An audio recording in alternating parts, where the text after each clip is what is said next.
This is Jordan Alcazar from SC Cheer, and you're listening to Let's Talk Cheer podcast.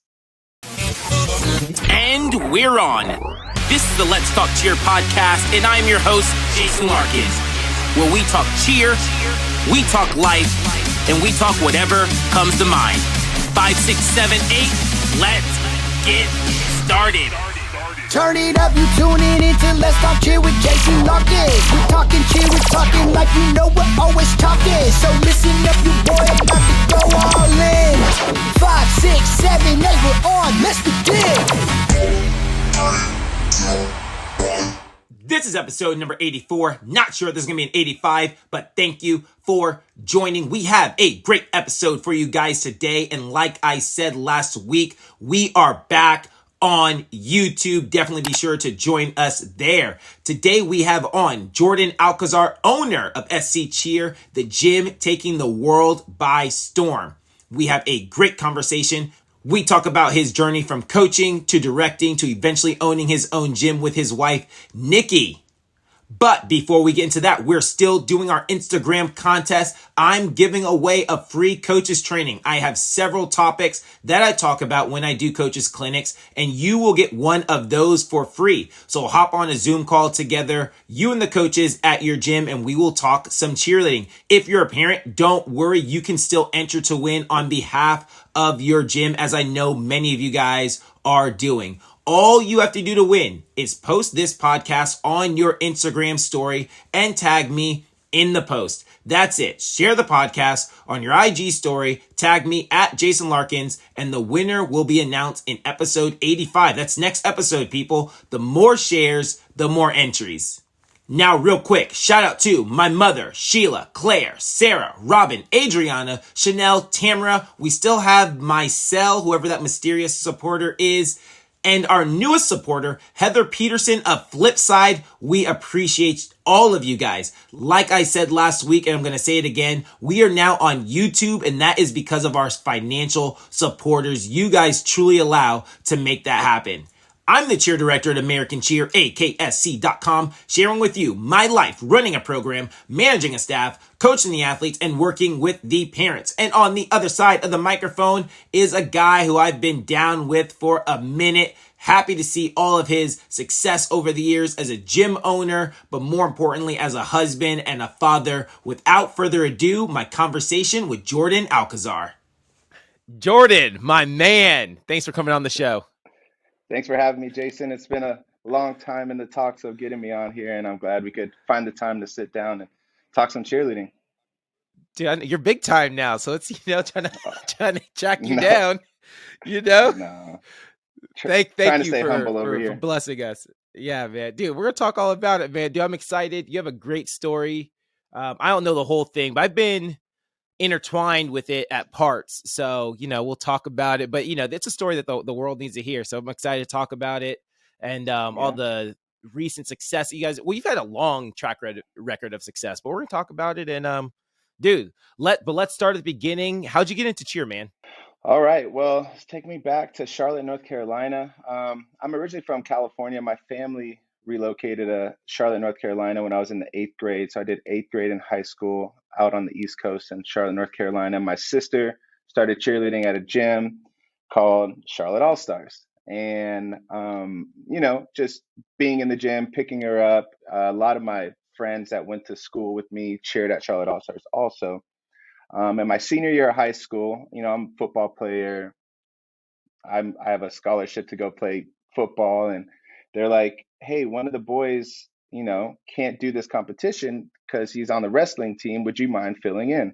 I'm like, there's no way, there's no way I'm filling in on the cheerleading team. Sounds fun. I love flipping around in the gym and hanging out, but no, and through persuasion, I ended up doing it. They threw me in, taught me a back tuck in like 30 minutes, and that's back spot in like 30 minutes. And, the rest is history from there. So yeah, essentially a girl got me into cheerleading. That's what they do, man. All right. So you're cheering Charlotte All Stars. All right. So how do we, dude, tell me about getting to Louisville. Why'd you decide to go to Louisville and then getting into coaching? All right, cool. Yeah. So like I said, I filled in for a couple competitions, Charlotte All Stars, kind of got my feet wet.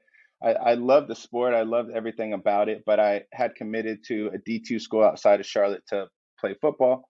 Long story short, I injured myself and didn't really feel like I wanted to rehab my back again.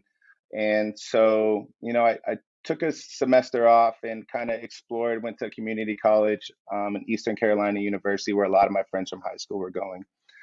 And wasn't the right route, wasn't the right path for me. So I ended up back home where a lot of my friends were cheerleading. So started heavily stunting, getting pretty good at it just for fun, recreational. And my friends were going to Louisville to try out.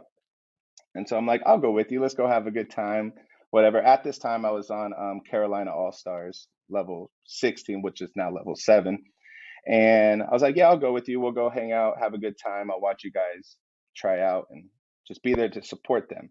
Long story short, James Speed came up to me and was like, are you trying out? I'm like, no, I'm not going to try out. I'm just here supporting my friends. She's like, no, you're trying out. I'm like, okay, I guess I'm trying out. And so, I tried out. I made the team. I was a decent stunner, nothing super special, but once I was surrounded by all those amazing athletes at Louisville, the passion really started to take off for me, and I really found this love for this sport, and yeah, just was in the gym every day, stunting, hustling, trying to make mat, and it was a great time. Louisville was an amazing school.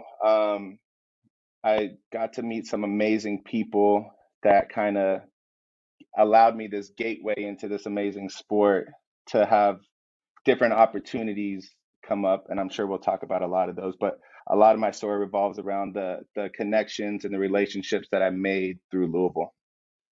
No, yeah, for sure. It reminds me of, I got the same feeling at SFA. When I went to SFA, especially back then when we were, good and winning stuff, there's so many people who are connected through that program because so many good, great cheerleaders go there. You meet so many people. When we go to competitions now, we're saying what's up to everyone. And the kids are always like, Coach, how do you know everyone? And I'm like, really, I never tell them this, but it's really because I went to SFA. I went to SFA and we were just like one of those programs that people, knew and wanted to be a part of. And a lot of people like knew who we were. And so you just meet people over the years. And, I remember like saying what's up to Louisville all the time, like saying what's up to you guys and HPU and just having friends on both teams. Having a pretty good all-star program didn't hurt, at the time. And so I know I know what you're feeling talking about, all those Yeah, yeah, connections you made at Louisville, but going to Louisville would have been next level because SFA was like here, but going to Louisville, that would have been next level. All right. it was So fun. talk to me about how you get into coaching. Yeah, so I coached a little bit before I left for Louisville, spotting back handsprings and tucks and things like that, just not really knowing what I was doing, but just trying to involve myself in the sport. And then after Louisville, I was only there 2 seasons, uh, wasn't on scholarship or anything, so it was getting pretty pricey. And I decided that it was time for me to, make the next move, which was coaching. And Michael May, who was a Louisville alumni and SFA alumni, he reached out to me and was like, I have a job opening in Costa Mesa, California, where I'm from, have a lot of family there. And I was like, yeah, I'll take it. So, I got on a plane, picked up everything, moved to Costa Mesa, and started coaching at Stealth All Stars. There we go. I did not realize that was your first time coaching. Like I remember when you guys were there because you guys were on the open team, and I did not realize that was your first time. There you go. Good stuff, man. I had done some, I did some camps through Charlotte All Stars, cheer sport, just learning some basics and how to coach essentially. So that was kind of the start. But yeah, my first time coaching teams was once I got to Stealth. Yeah. So what was the point that made you go, you know what? I think I'm a career coach. Like I think I'm going to do this for, the foreseeable future. Yeah, there was, it was just a jump of faith, honestly. I honestly didn't see myself as this was going to be the end goal, right? Of being a coach, then a director. Now I'm a gym owner. That originally wasn't the plan. It wasn't until I met my wife, Nicolette, at Stell. She was already working there when I got there. Her passion for the sport kind of really threw me into it and allowed me to be like, all right, we're really good at this. Let's keep developing and kind of seeing where it goes. Dude, good stuff, man. All right. So you already talked about it. Went from a coach, director, owner. So you come over to PCM. We're coaching. That's what we meet, coaching together. But tell me about the transition. Then you go off to Gym Time, Illinois.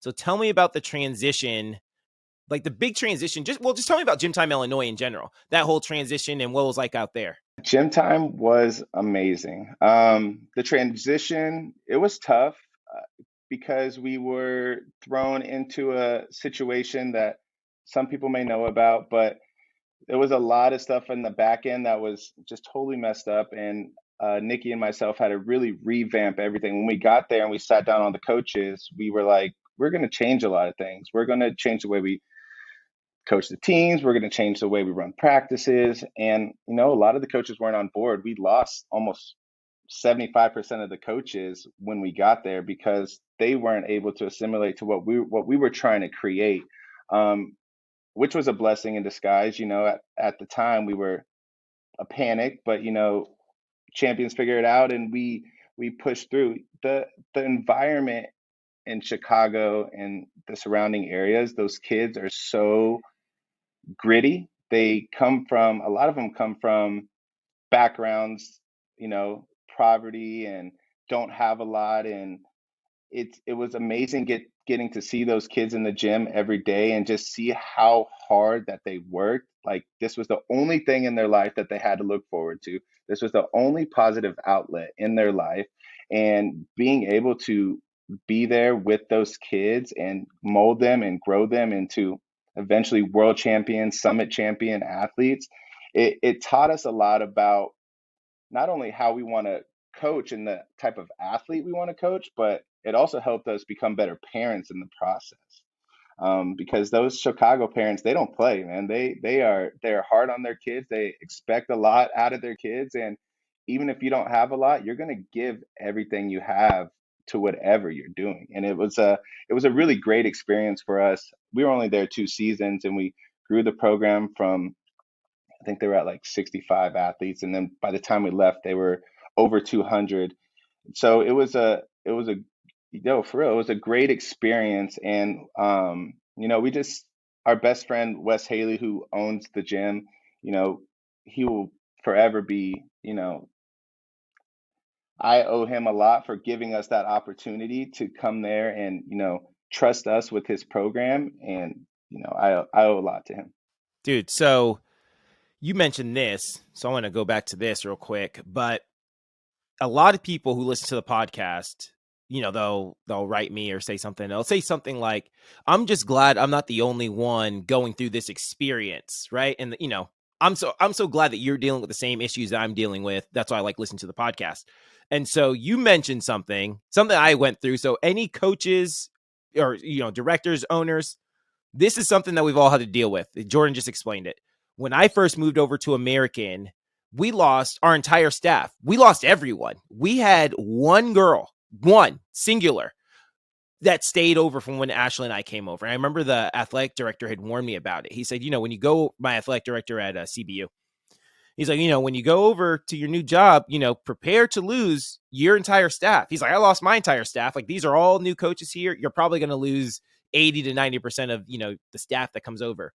And we lost from May to September, August, something like that. We lost 9 people. We had one girl who decided to stay. And it was hard. It really was hard because people don't like change, and they're like, I think I'm going to try something new, and this isn't for me. And, people were really excited for us to come over until we actually came over and started making changes and all those things.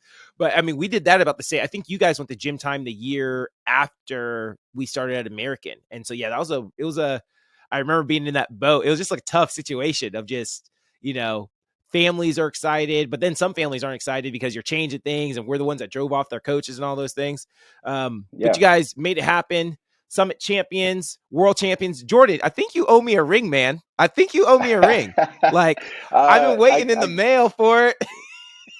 Yeah. So Jason is referring to I have fever. Me and my wife Nikki coach fever 2019, and we are day two. We're sitting at the baseball field, ready to walk into warmups, and I see Jason walking. And I'm like, Jason. Me and my wife are just like nervous as all get out, right? I'm like, Jason, you need to come and give my team just a speech. He's a great speaker, so I was like, talk my kids through this, help them find the whatever it is to get through the 2 minutes and 30 seconds, right? So Jason comes, he's all confident and gives them this amazing speech and pumps them up and gets them in the right mindset because those nerves that they're contagious. So you can feel them when your coaches are nervous, the athletes can feel that, right? So bringing Jason over really just kind of calmed it over, gave them a clear head, and it shook the nerves. And they walked out day two and got it done. And Hey, I let's got you a go. ring, Jason. I got you, dog. I got you. World champs, baby. World champs. I still got that shirt though, that Coach Wooden in the bandana. I was like, that's a sick shirt. I need that. Let me get one of them. You'll get one day, bro.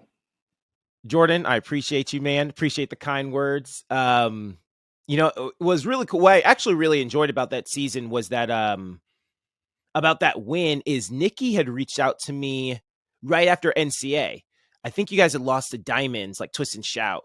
And Nikki had like texted me. I was like, Jason, I'm sick of losing these guys. I don't think she said that exactly, but I was like, yo, can you But look you at knew this what she video? meant. Just tell me what you see.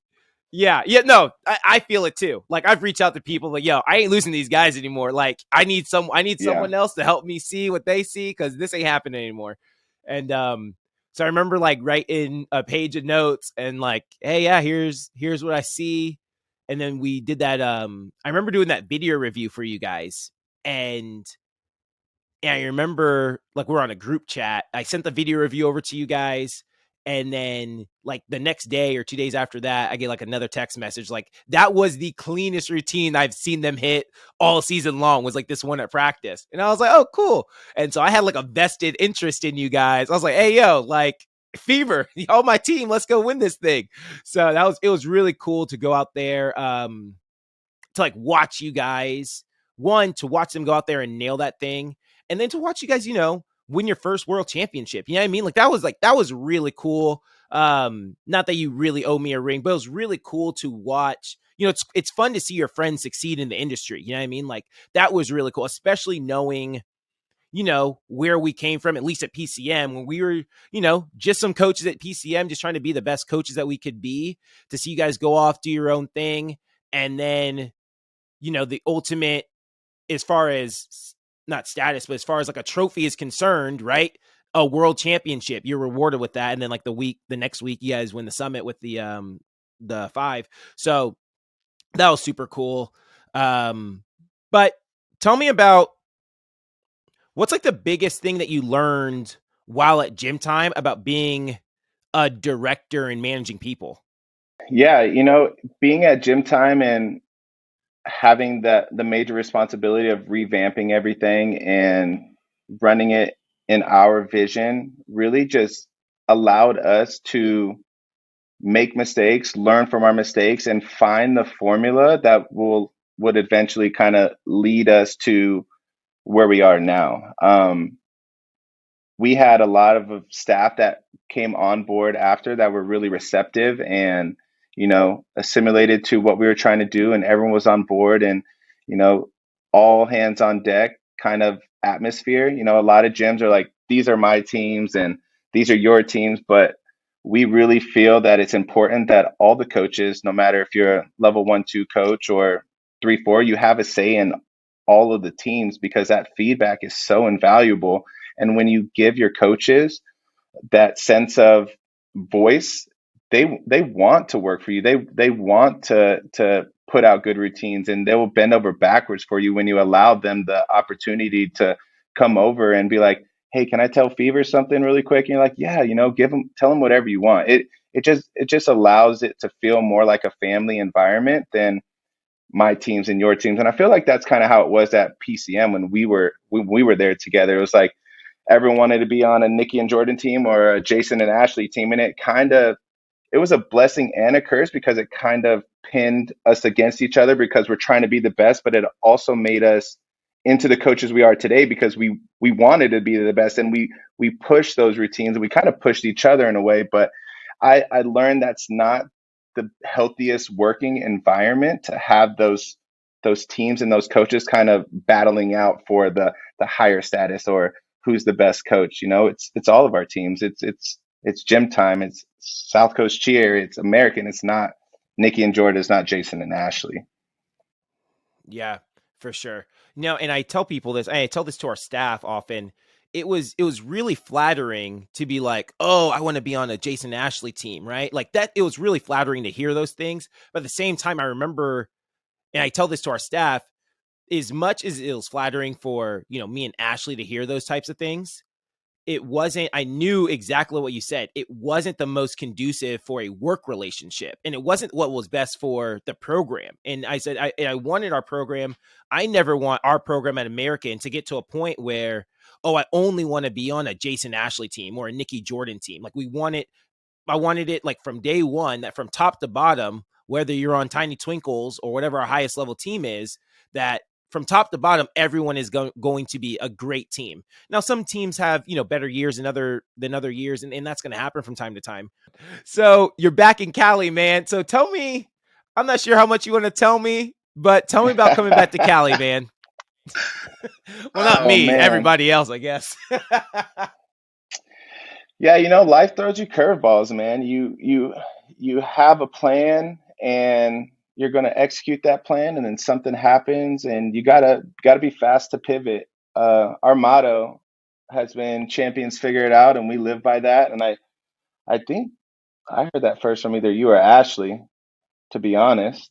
And No, don't worry. I It was on the list. I was gonna ask if there's anyone you looked up to who gave you that inspired champions figure it out. We can ask that later though. You keep going. yeah, all right, we'll ask that later. But yeah, so we don't really need to get into it. It's a long story, but we were planning to bring gym time to California, and open up gym time OC, and things happened, and it ended up not working out, and so we had to pivot. So we reached out to Kelly Elliott, and we ended up coming back as PCM Irvine, and started owning and running PCM Irvine, and that didn't work out. So we switched it up and started our own thing, which now is SC South Coast Cheer.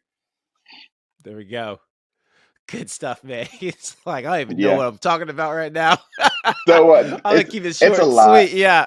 It's a lot. Yeah. No, We I don't feel we don't you, need to man. get into it. We only have about an hour, so I don't want to bore you Yeah, guys with for the sure. with the drama, but everything happens for a reason, and I'm just so blessed that me and my wife were able to, pivot in those moments and not break, because it's so easy to want to just throw your hands up and be like, I'm over it. It's not worth it. But you have these kids that are looking up to you, and you provide them such a invaluable service. And it's important for us to it was important for us to pivot and make sure that we did everything we can to give these athletes a home. Yeah, for sure. All right. So tell me about the biggest difference, the transition now going from gym directors to actually owning the gym. Ooh, a lot more responsibility. Now you're responsible for the payroll and the taxes and the money in the back end, and making sure you keep the lights on, and making sure the classes are full, and doing whatever you can to essentially make a profit. In Southern California, it's super expensive to rent out these lease these warehouses. So you got to make sure that you are setting yourself up for success. So I think it's just the biggest transition. We were kind of like the owners, I guess, at Gym Time Illinois without being owners, because we were hands on and did mostly everything except handled like the money and stuff. But the biggest transition, I think, is just, making sure that we are focused and business savvy and making sure that we're making enough money to keep the lights on and give these athletes a place to train. I think that's the biggest. We stick to the script, we stick to the formula that has allowed us to be successful. But there's that other component on What it is that where formula? No. I ain't telling you, dog. No, I'm just kidding. No, honestly, I'll I think the biggest thing, and this is for all the coaches and directors and owners listening, is set yourself up for success at tryouts when you're placing your teams. If you can do that, I feel like that's 75% of the battle. If you could set these teams up to be successful before they even start to practice. Obviously, there's variables where some athletes won't be happy with placement and they'll decide to leave or do whatever. But if you set your teams up for success at tryouts, that's 75% of the battle. Yep. No, 100%. And that's the hard part. What I really admire about your program, what you guys have done, is when we were at PCM, it was very easy for me to put kids exactly where I wanted them and go, well, they quit. It is what it is.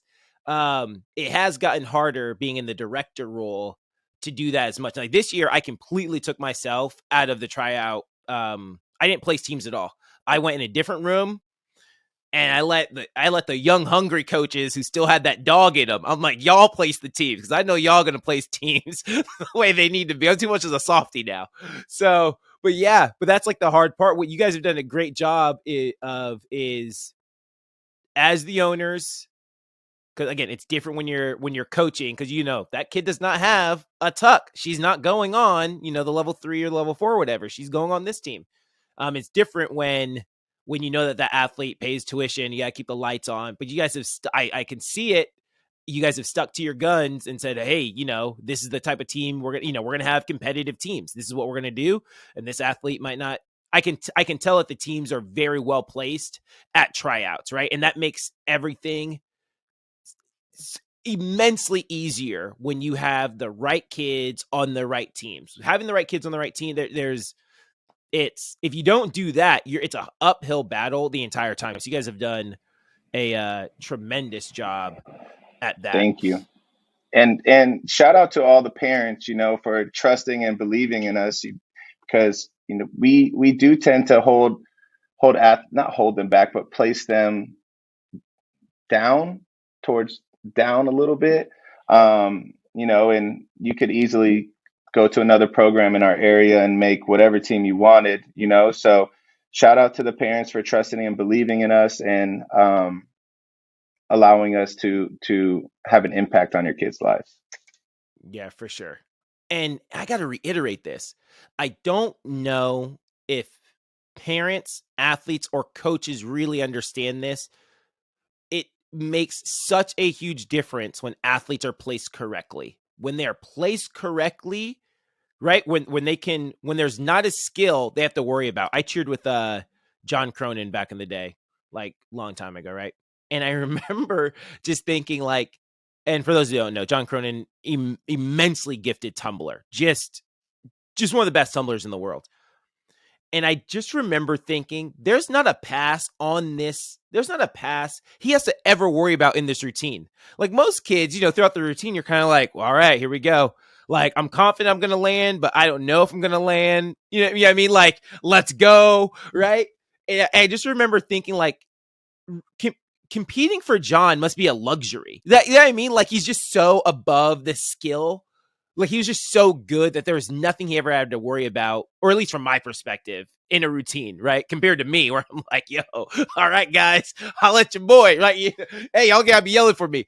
So, just to go through the routine stress-free. And, practices get, not that the practices get easier, but you get to focus your time on other things that allow you to separate from other teams in your division. So, it really is. You guys, I'll say this. We competed last weekend. Oh, not this past weekend, the weekend before. So we had our showcase on Halloween, day before Halloween, so October 30th. We competed on November 6th. And that is because of you, Jordan. It's 100% because of you. And I'm gonna say it. We went to American Grand, which is earlier than we typically compete. First weekend in December is usually our first competition. And it's here in Bakersfield. It's low key, nothing too crazy. It's just us. And then we, get into our real competition season in January. I was like, well, we're not going to go because Masterpiece got rid of the paid bids like last year. I think they only had one paid bid last year. Well, we're like, well, let's go to Grand instead. And, they got 4 paid bids. We give ourselves a shot at one of those paid bids, let's go. And I remember you guys looked ready. You guys looked ready at Grand. And I was like, oh, they're good. They're good. And I Thank remember you. seeing you guys compete. I can't remember when you guys had started competing, but I remember it was like your third competition by then, second or third competition. And I just remember that you guys looked ready at that point. And at that moment, I was like, Ash, we're starting our season earlier. We're getting choreography earlier. We're doing the showcase earlier. We're doing everything earlier because SC is ready. Like, they aren't playing right now. They are ready for some cheerleading. And that U3 team, man, I had to go back to the drawing board. Guys, I had Yeah. to go back to the drawing board on that one. They were shout out to that U3 team. What was their name? Was that Crush? Yeah. No. Dude,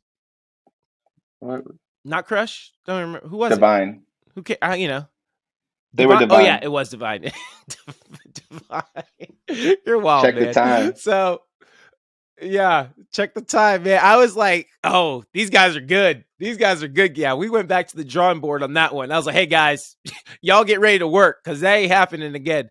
So you inspired our U3. You made me turn it up a level with our U3. Made us turn it up a level with the whole program. So, Thank you. And same, shout out to it's you guys. No, it's good. it it's tough out here on the West Coast. There's a lot of great programs. And to try to, be our best, we got to start earlier. And to get on my choreographer's list, we had to start earlier. So shout out to Wes Haley for giving us choreography super early. Um, yeah. So No, it's great. It's great to have a great, you know, as much as people don't want to compete, you got to compete if you're going to be good. Like, if you want to be your very best, not to say that you're going to win competitions, but if you want to be at your personal best, you have to compete against, you have to have competition, right? Because your competition is what, actually pushes you. We were competing late, we're getting choreography late, competing late, you know, we're not as prepared to those first couple competitions. But again, when I went to Grand last year, and we only competed against you guys in that one division, but it was just, and it wasn't really just Divine. It was me watching your program like from top to bottom and just being like, they are ready. It wasn't just a Nikki Jordan team that was ready. Like, SC yeah, Cheer was ready, So thank you. Yeah, shout out to my wife Nikki Little. She don't play. She makes sure that when we step on that stage, the teams are ready to compete the skills that are in the routine. And like you said, it goes back to placing teams and making sure that these kids are throwing skills that there are easily thrown for them so that they walk on that stage feeling confident that they can be their best. So yeah, yeah, for thanks, sure. Jason. That means a lot coming from you. Yeah, of course, man. All right, so back to back world champs. Let's go. All right, so tell me Crazy. about it. Tell me about the first one. Tell me about give me a story from, the first year or the second year winning with SC. Yeah, so we'll start with the first year. We every competition we go to, the focus is never on winning. Believe it or not, our teams do not go to these competitions focused on winning first place. And you said it just like we tell our kids, we're focused on being our best. And sometimes your best is not the best, and you have to be okay with that. And so going into Worlds, the first year with Fearless, we were just focused on putting out super clean, easy to watch, high energy cheerleading. And after day one, I think we were in third place. We were I think we were in third. after day one, and we were so excited. Like when they called out those names, the girls acted as if they had already won. You know what I mean? It was so they were so ecstatic because again, the focus isn't on winning, it's just going out and being your best. And then day two, they put on an even better performance, a lot cleaner, a lot hard hitting.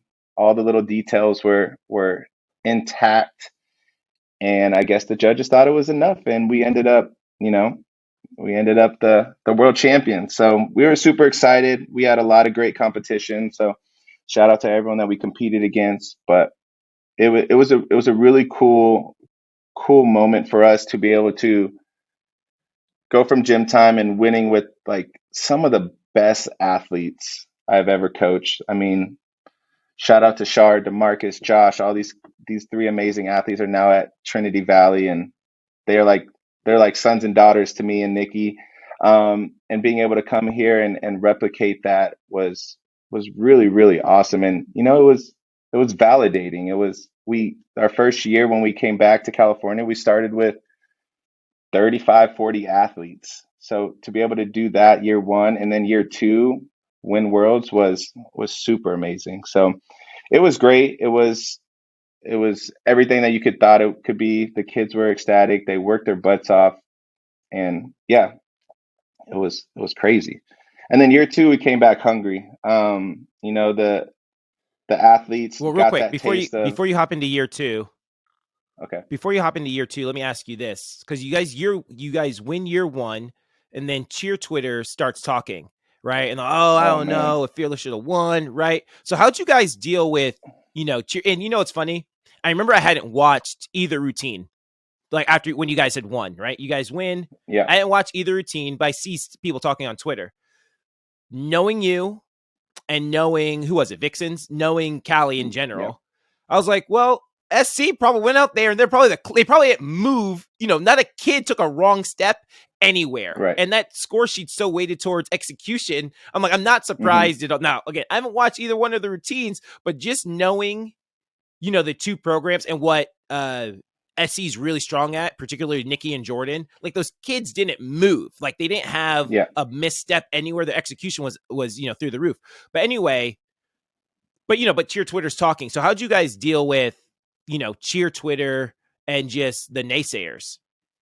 Yeah, it was really hard actually, because kids these days are on Twitter. You know, as much as we try to tell them, you know, delete Twitter from your phone, nothing on that is going to help and motivate you to be better or be your best. It was a tough time, and it was really cool to help navigate these athletes through all of that negativity and, you know, behind the scenes use that to motivate them to work harder, be better, and, you know, just be able to, you know, dust it off. It was tough for a little bit, especially those first few months when Twitter was going in on us. It was tough for those kids, and you could kind of feel it. You could see it in the gym, and at a point we just had to sit them down and be like, listen, this is get off of Twitter. Don't open Twitter. Don't mess with Twitter. Don't respond to Twitter. And we're going to focus and use this to just come back even harder and even more hungry for this year. So it's tough. As much as you tell these athletes to turn their phones off, it's always in their hands. So um, shout out to Fearless for being able. Yeah, you can't help it. You know what I mean? Like you just Can't help it. But shout out to them for being able to overcome that immense negativity that was shown to them and come back last year with an undefeated season. Just proves to everybody why they deserved it. yeah. So did you use that was that like a chip on the shoulder, like the whole season going into this last season? We didn't use it with the athletes. No, we didn't. There was like one time where we would sit them down and we sat them down and talked to them about it. And after that, there was really no talks about it until someone would post something insane like, you know, we eat dead people or something like it.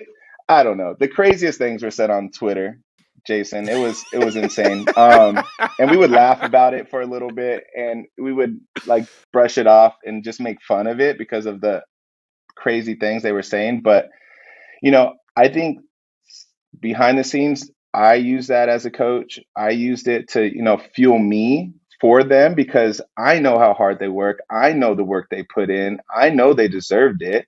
And for them, Twitter, these people, anons hiding behind these, handles are telling me that my kids didn't deserve it. It was definitely a I used it more than I think my athletes did.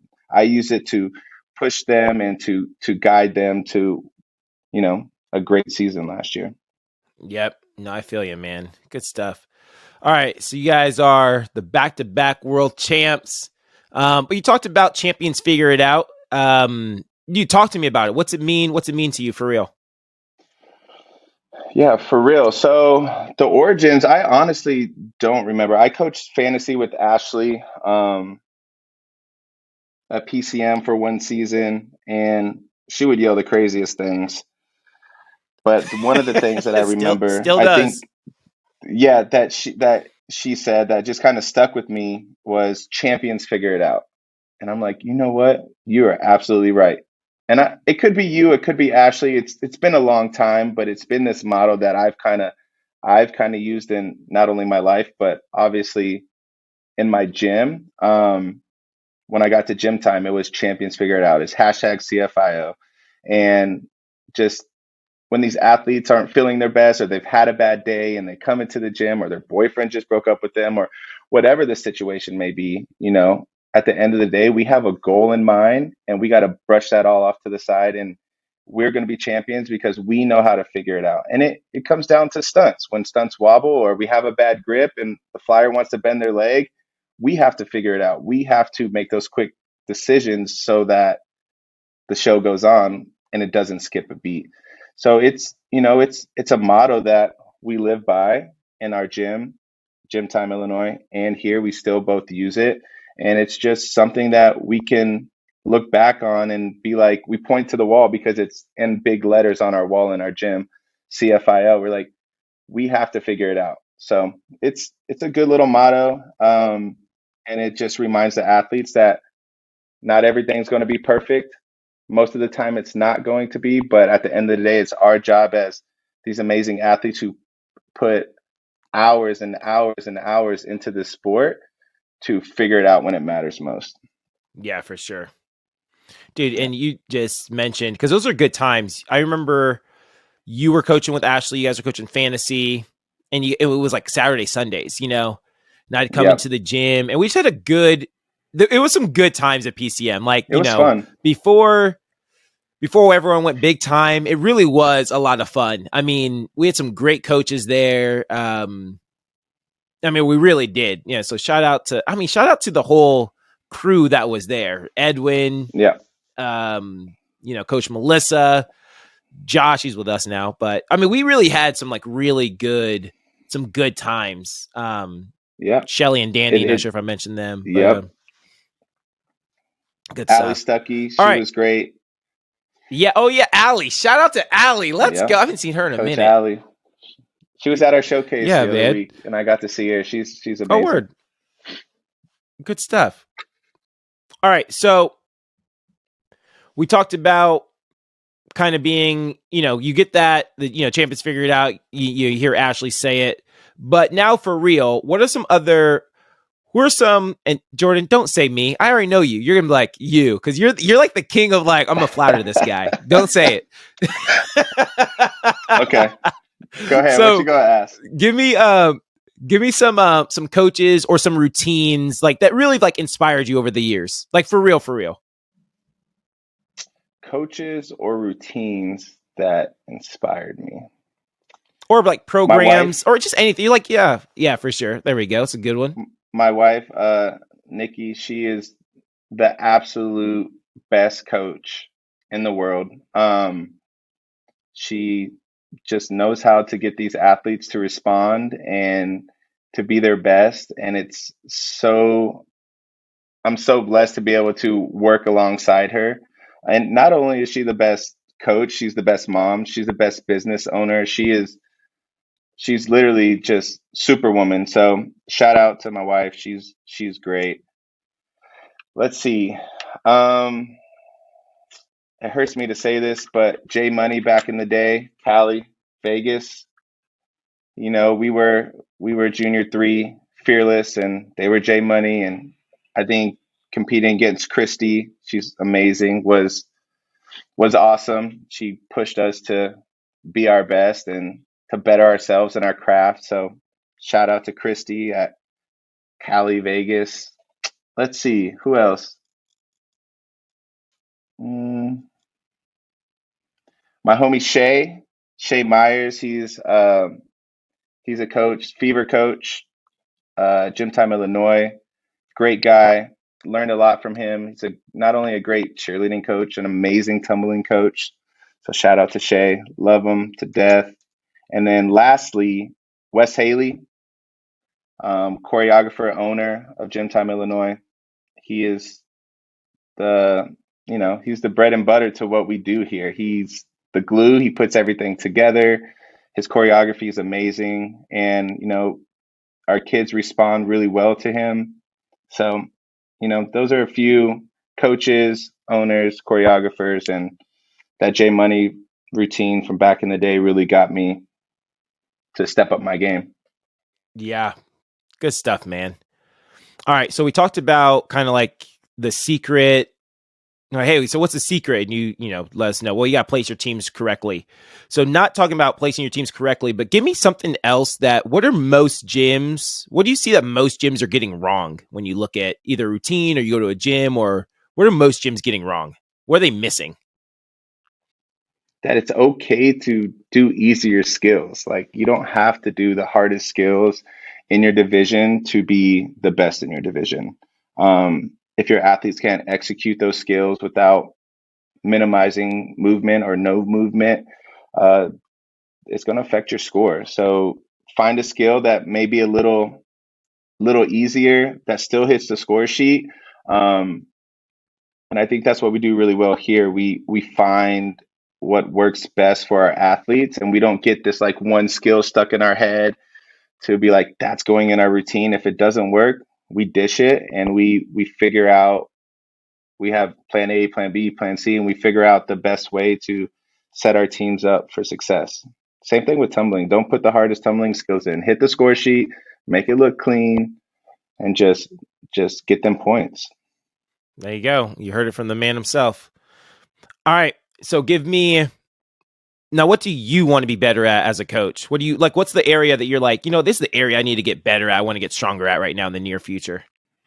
I would honestly like to do choreography better. I dabble here and there with our little tiny prep teams, but um, I think having that eye for choreography is something that I would like to keep pushing. But I love tumbling. It's like my specialty. I feel like stunting and tumbling are something that are really what I'm really passionate about. But yeah, I think choreography, just being able to put together nice seamless routines and working with Wes and seeing how he works has really helped me be able to, make changes when an athlete gets hurt and still keeping the routine seamless. Because dude, at gym time, he used to yell at me. A kid would get hurt, I would have to move them, and that would screw his transition up. And he would come back from doing choreography. He'd be like, "You messed my routine up." I'm like, "I'm sorry, I don't know what I'm doing." And so being able to have that now, it helps. It helps keep the routine seamless when things don't go the way you want them to. Yeah, for sure. That's actually pretty funny. Good stuff. All right. So you brought up Nikki a couple of times. Shout out to Nikki, but you brought up Nikki a couple of times.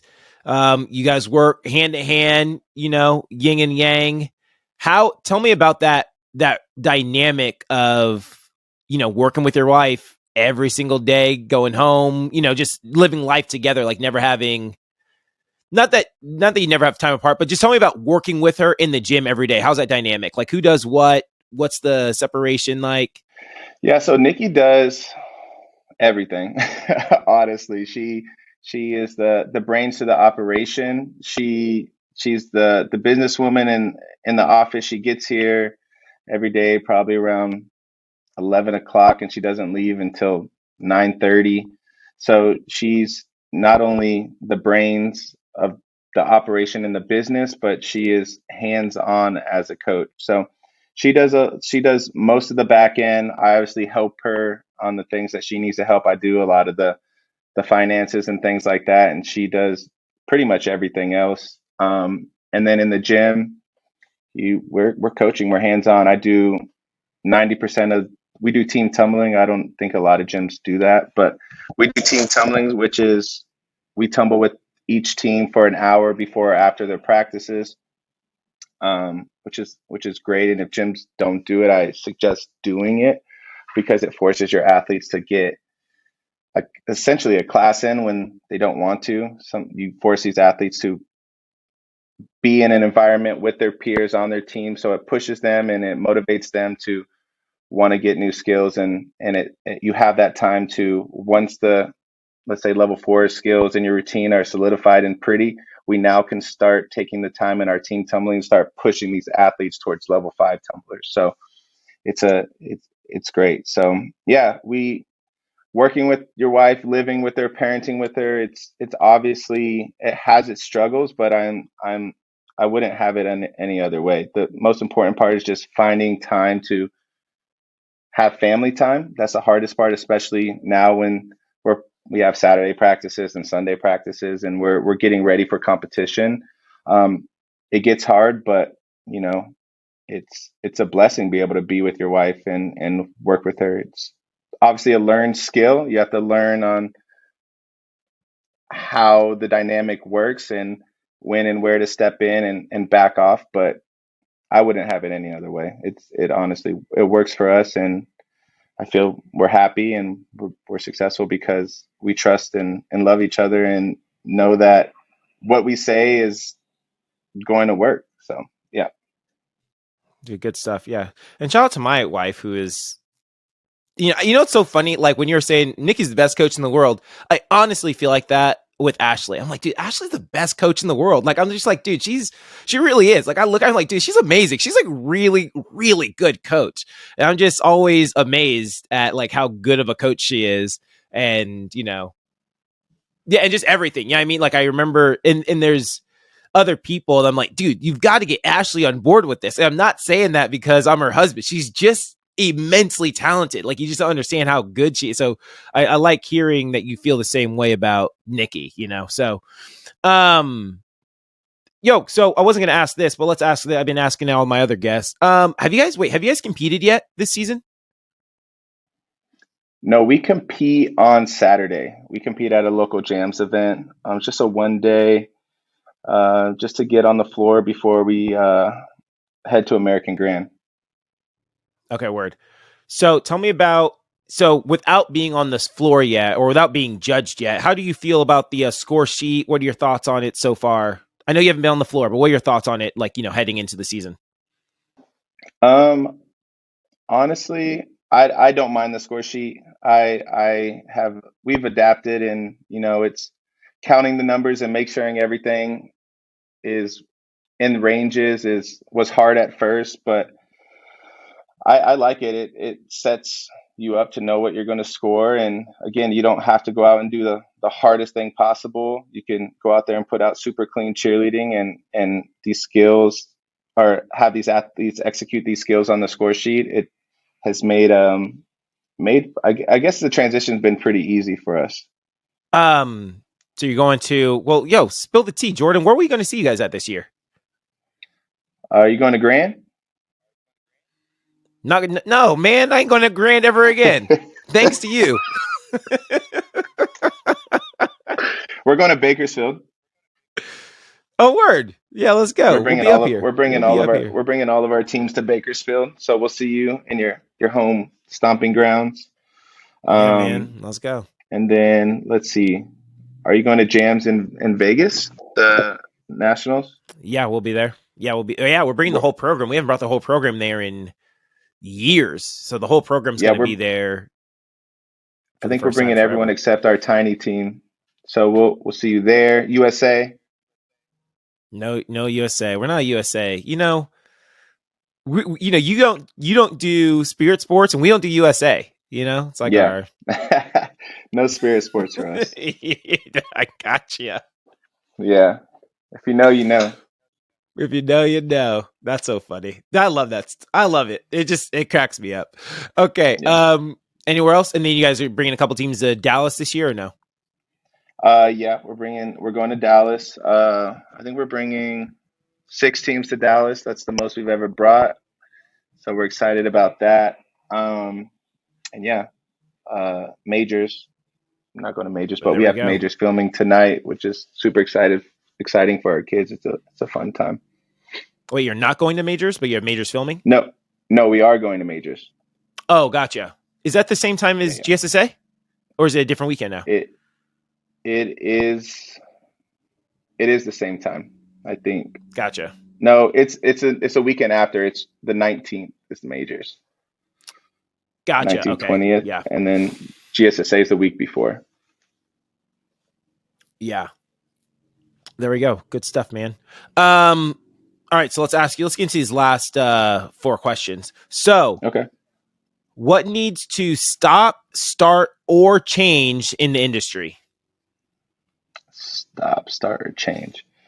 I think this is like a change and stop. I think coaches, owners, directors need to stop putting the win as this super important thing, and focusing on developing and creating good human beings first and foremost. These kids aren't going to grow up to be professional cheerleaders, at least the majority of them.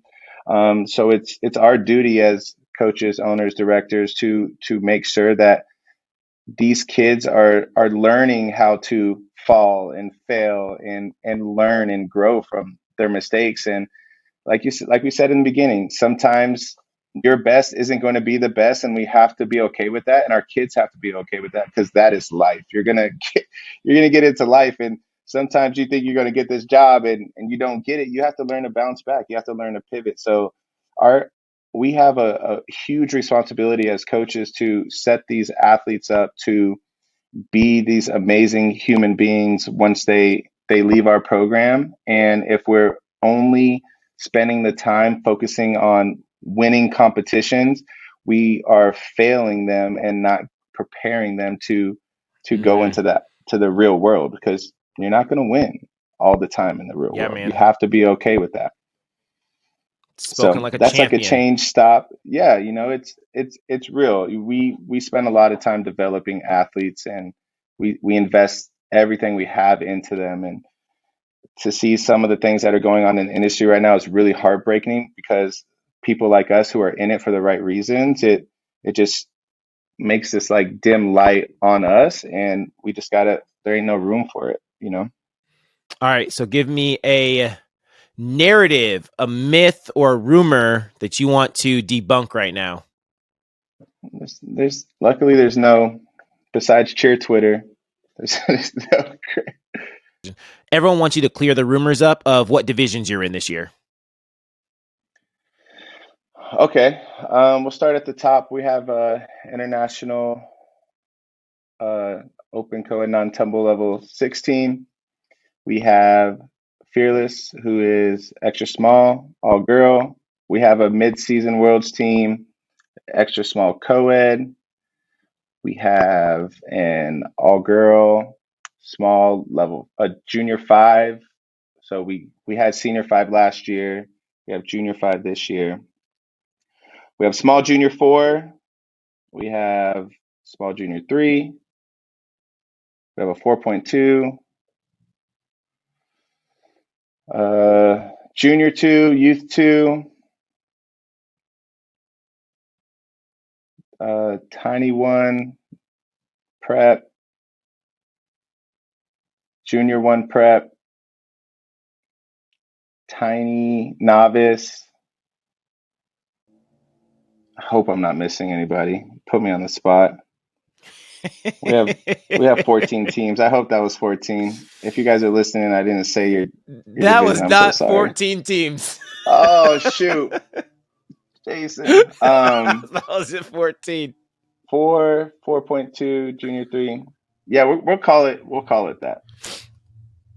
There you go. All I'm right, sorry. man. No, you're good. Wait, dude, 14. How many kids do you guys have now? A lot. We have about, I think we're sitting at a little over 200, 220. Okay, word. Oh, you guys just all Yeah. small teams because we're at Yeah, small. 300. Yeah, we're about 300 kids right now. Hmm. And we have 12 teams with 300 kids, but all of our teams are basically medium except for I think J2 is small. Oh, and senior 4 is small. But everyone else is Okay. medium. Yeah, Did I youth say one's senior 4? medium. I didn't say senior 4. I coached that team. You did not say Senior senior 4, 4. yeah. You did not. Shoot, my bad. Yes, Scarlett is out of the medium senior 3 division and is now senior 4. Shout out Scarlett. Love you, girls. There you go. There you go. Good Okay, stuff, man. So we'll see you cool. guys. We'll see. Yeah, so then Scarlet and Senior Red. There you go. A little head to head. Let's Good go. stuff, man. I love competing against you guys. You guys are so good. Hey, hey, we try our best, and we're just gonna go out there, do some clean cheerleading. You know what I mean? So, Hey, that's what works. all right, all right. Give me this. Who else do we need to have on the show? Give me another guest that we should have on the show. I think everyone would love to hear from my wife, Nicolette Little. And then I would like some more East Coast coaches on the team or like Midwest coaches. I feel like it's a lot of West Coast dominant coaches. I feel like we need to get some more amazing East Coast coaches, owners, directors on board, just so we can hear the perspective on, you know, different environments, different coaching styles, and things like that. It just makes it fun. No, I feel you. No, you're absolutely right. One, shout out to Nikki. Nikki actually has been requested to be on the show. So for those of you who clicked in thinking Nikki was going to make a cameo, sorry. Oh, I have a Yeah. rumor. This rumor just popped in my head, literally just now. There's a real rumor. Oh The other no. one I was just kind of Here joking. we There's go. a real rumor I Okay. heard. You have a couple of kids. Slater, Cruz, right? Slater starts with an S. Cruz starts with a C. Yep. That is that's true. So when we moved back, we set up our business under an LLC, SC Cheer, and then that standard for Slater Cruz Cheer. And then once we broke ties with PCM, we stuck with the LLC name and went SE Cheer, which is now South Coast Cheer, not Slater Cruz Cheer. It's South Coast Cheer. And we just stuck with it. So yes, that's a good one. That rumor is true. You heard it here first, people. Let's go. Y'all heard it. Easy. You heard it here. Yeah, man. That was cool. That was actually, they just popped into my head. Yeah. Yeah, I remember hearing that. I was like, that's pretty cool. I was like, I buy it, whatever.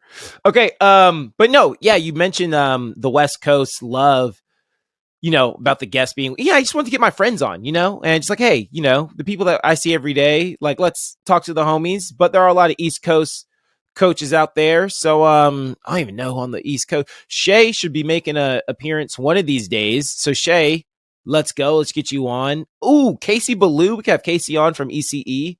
But yeah, we'll reach out to some more people on the East Coast and Love get some Casey. Shout East out Coast love in Casey. here. Yeah, man. All right, man. Here we go. That'd be Final great. question. Yeah.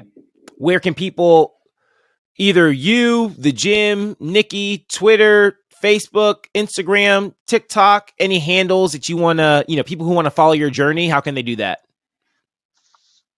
Yeah, you don't need to follow mine per se. My Instagram is pretty boring, but you can follow the gym at South Coast Cheer.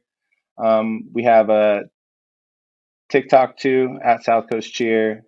And we don't really use Twitter. We started using Twitter, and then the Twitter thing got kind of chaotic. So the South Coast Cheer Twitter is kind of dormant at the moment. But yeah, I tend to post a lot of fearless things on Twitter just to kind of keep us out there so people aren't hating on us all the time. But just showing what we do is like for real. But yeah, just Yeah. at South Coast Cheer, you can find us on all the social media sites. There you go. Good stuff, man. Jordan, you're welcome back anytime, homie. Jordan, thanks again for coming on the show and best of luck this season. I will see you on the mat. Everyone else, thanks for listening. Share this podcast, leave a 5-star rating, leave a review, take the survey, make a donation. Until next time, 5, 6, 7, 8, we're out. Hey, Let's Talk Cheer podcast listeners. Although this episode has come to an end, there are a few other cheer podcasts out there that you can add to your weekly routine. If you're a gym owner or gym director and want to dive more into the business side of things, then check out the Connecting People and Profits podcast with host Dan Cotton. If you're a former cheerleader and want to hear the success stories from other former cheer athletes after their cheering days are done, then you'd love the Life After Cheer podcast with host Danielle Donovan. And if you're a cheer parent and need another cheer parent to relate to and want to hear things from a cheer mom's perspective, then the Cheer Mom podcast is for you. Check one of them out, check them all out, and we'll see you guys next week.